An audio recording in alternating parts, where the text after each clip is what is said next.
kalau memang nggak ada aja. Goib ya goib aja udah.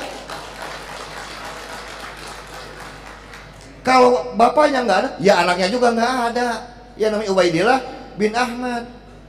Masa anak bisa dilahirkan tanpa seorang bapak? Makanya sesuai dengan kaidah,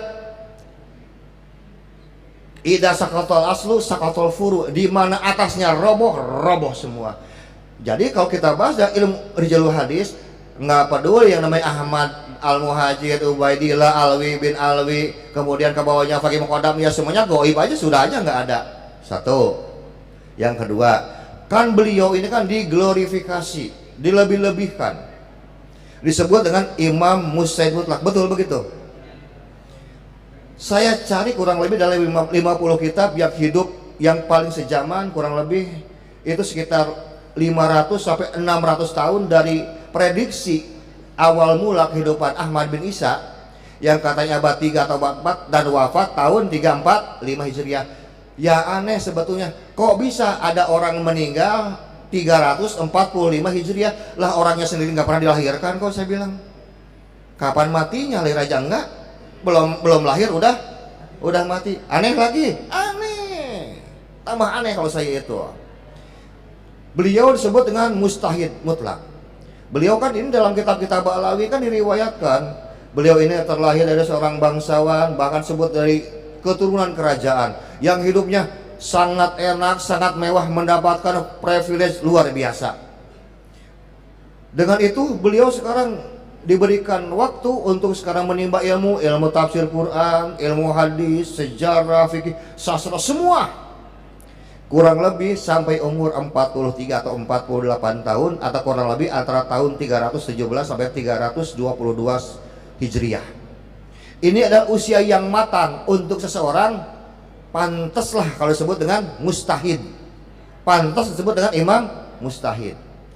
Yang jadi pertanyaan, tidak mungkin seorang menjadi mustahid kalau nggak jadi santri dulu. Betul nggak Pak?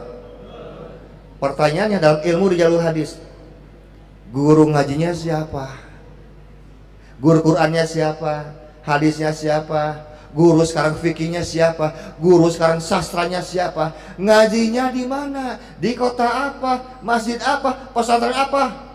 Dari 11.000 jalur periwayatan yang saya cari, tidak ada satupun yang mengenal yang namanya Ahmad bin Isa. Artinya beliau itu ya bukan seorang mustahid, bahkan bukan seorang santri juga. Karena apa? Tidak terkonfirmasi pernah masantren, pernah nyantri, pernah ngaji kepada beberapa ulama pembesar yang hidup di zamannya di kota Basrah. Sedangkan yang paling masyhur, yang betul-betul kalau misalnya betul dia hidup, harus sejaman dengan Imam Muhammad Ibnu Jarir At-Tabari tahun 270 Hijriah. Betul-betul sejaman.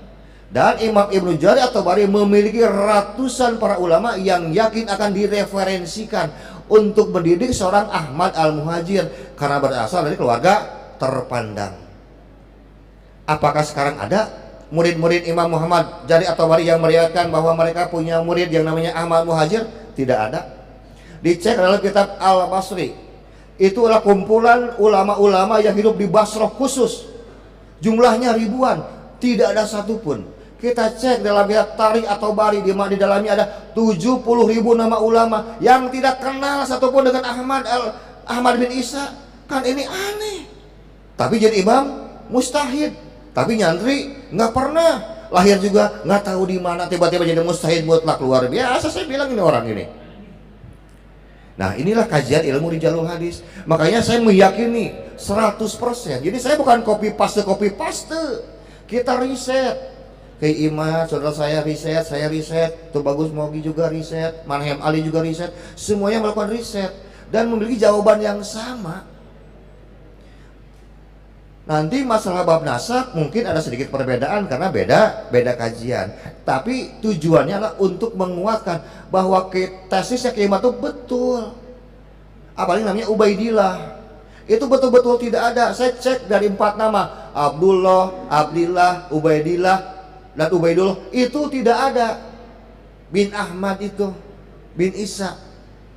Bahkan kalau kita mau melihat kepada salah satu catatan dari Imam At-Tabari dalam Tarikhnya, itu kan disebutkan oleh beliau Ba'alawi awal bil Basrah, ada keluarga Ba'alwi yang berasal dari Basrah. Lalu siapa namanya? Nah ini yang menarik, kalau menurut catatan beliau adalah Ahmad bin Ali bin Isa bin Zaid, yang kemudian bersambung kepada Ibnu Abbas bin Abi Muthalib mim Bani Muthalib. Ternyata yang lahir di Basrah itu bukan sekarang Ahmad bin Isa versi Ba'alawi yang diberikan gelar Al-Muhajir. Ternyata bahwa Ahmad bin Ali bin Isa ini adalah kekerabatannya dari kepada Bani Muthalib, bukan kepada Alawiyin, tidak bersambung kepada Kanjeng Nabi Muhammad Sallallahu Alaihi Wasallam. Jadi mereka bukan zuriyah Nabi, tapi zuriyahnya Ibnu Abbas. Dan kalau sekarang saya dipaksa untuk meyakini keterangan dari Imam Ibnu Jarir At-Tabari, ini sudah ada pencangkokan nama lagi. Ya, mentang-mentang jago nyangkok dicangkok terus gitu ya. Inilah yang bikin orang Sunda bilang bikin hareudang Ba'alawi. Kita menyampaikan data fakta secara akurat. Maksud saya begini dengan kawan-kawan saya dan saudara saya. Kan setidaknya bahwa Ba'alawi ini